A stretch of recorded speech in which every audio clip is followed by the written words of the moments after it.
I was born to alcoholic parents, abusive father. My mother was blind when I was born. She was alcoholic. I was born an alcoholic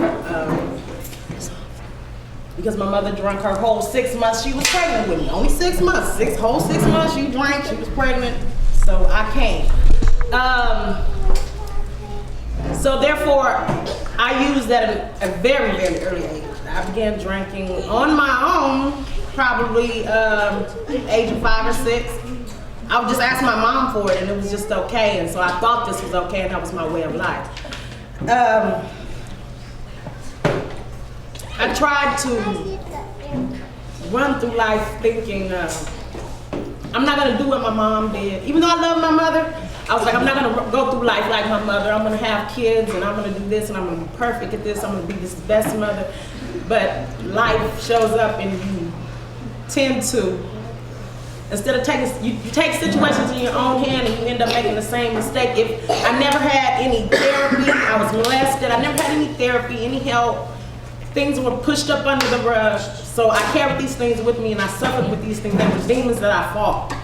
I suffered addiction for 18 years, strong addiction, cocaine addiction, and off and on 18 years.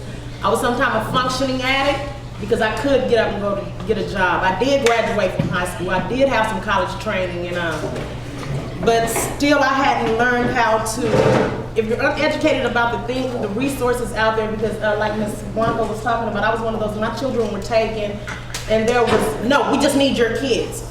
No, what can we do to help you or anything? So my kids, these are my twins. I have 6 kids, but these are my twins, and I have a younger son and a younger daughter, and they were taken from me, my oldest 2. And they were out of care for 5 years. And I didn't know what to do. I wanted my kids back, but they were going through adoption process with them, and I didn't know what to do, and I was still out there drinking and going crazy and trying to maintain. I ended up going to jail, and that's when I heard about Shields for Families when I got out, and nobody said, you need to go. I came because I was just tired. I was truly, truly tired. I wanted to get my life together because I saw death facing me. I truly did. I just knew I was gonna die out there because I can remember my last run.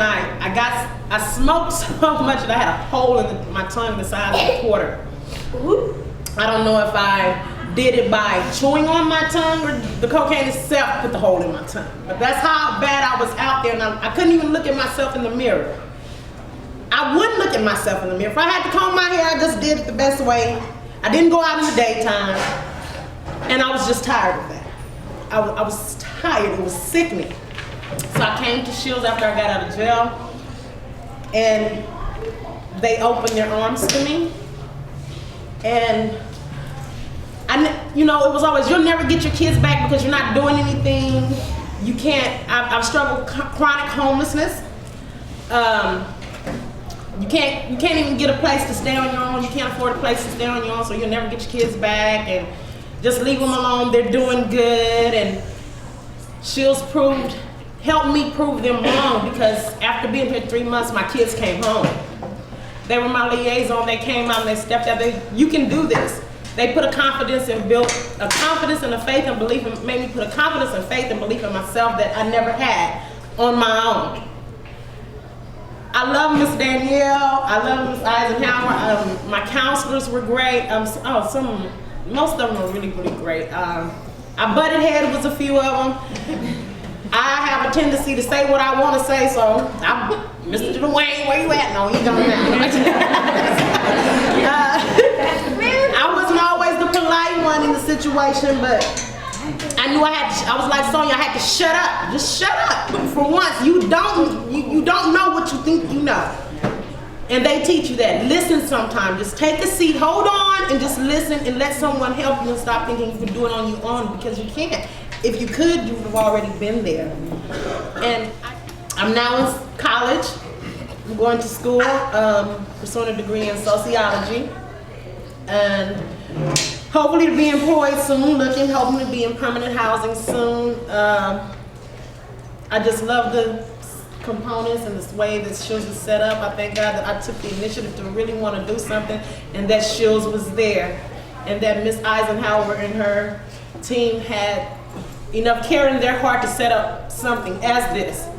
Because had they not cared enough, then where would me and my kids be? Thank you.